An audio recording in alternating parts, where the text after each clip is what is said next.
Why should we make a garden journal? Welcome to Gardening with Ben. Today I'm going to talk about why you should have a garden journal. I've definitely got one, and obviously I share my progress on social media, so I keep a journal that way as well. The reason why we should have a garden journal is because it helps you remember when you've planted it and when you've planted it. Dates of sowing, planting and transplanting. Which varieties have you used? If you get a good crop from something, you might want to remember that one to grow again next year. Or if something's done terribly, you can say, oh, I'm not going to do that one next year. So it's good to keep a log of what you've actually grown. Write down what grew well and what didn't, and then you can make that decision whether you grow it again next year or not. It saves all the guessing next year when you're deciding what to sow again in your allotment. It tracks your garden wins and mistakes.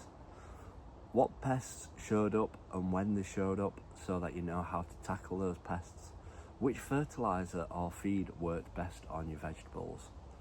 Weather patterns and frost dates. It's good to make track of when you get hot weather, when the frost comes, and when it might have rained a lot. So it's good to keep track of all them. And lessons you've learned you'd forget otherwise. So great to track your wins and your losses.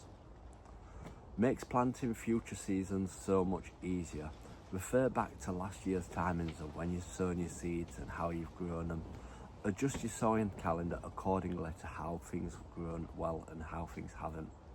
Spot gaps in the garden and plant around them. Perfect for tracking your harvests as well. Track how much you've harvested, which plants were most productive. When things started cropping on your allotment, it helps you to choose better varieties for better yields next year. It's also great for budgeting and saving money.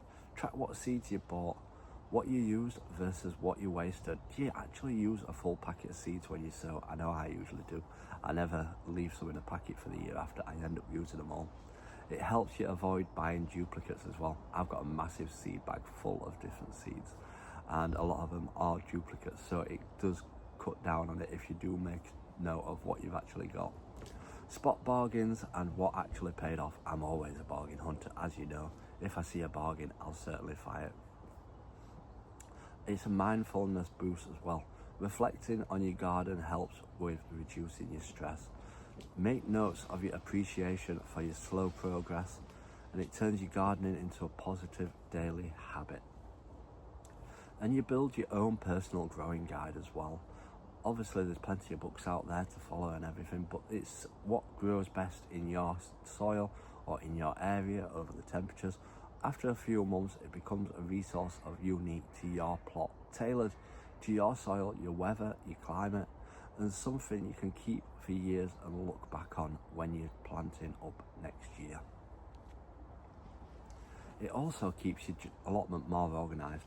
You can write your job lists down. I always have a job list, and I tick off when I've completed it and when I plan on doing it, and it keeps you more organised and you're not rushing to do everything all at once. You can write down your seasonal tasks and your tips of what I provide you. Obviously I tell you what to do each month. Write them down, tick them off and complete them, and then you know you've got everything done. You can write your seed inventories down, so again you can write down what seeds you've got and what you need to get. And you can draw your sketches of your plot as well.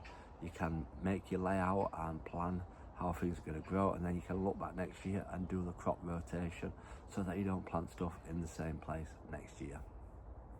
Looking back at photos and notes helps you with so much on your allotment and seeing how far that you've actually come, and it creates memories and a history of your plot as well. So I hope you found them tips useful. If you've not got a seed journal, have a look around, there's plenty online, and yeah, start making a journal of your garden and allotment and seeing how well you progress with using one. So until next time everyone, remember, keep smiling, keep shining and keep gardening with Ben everyone.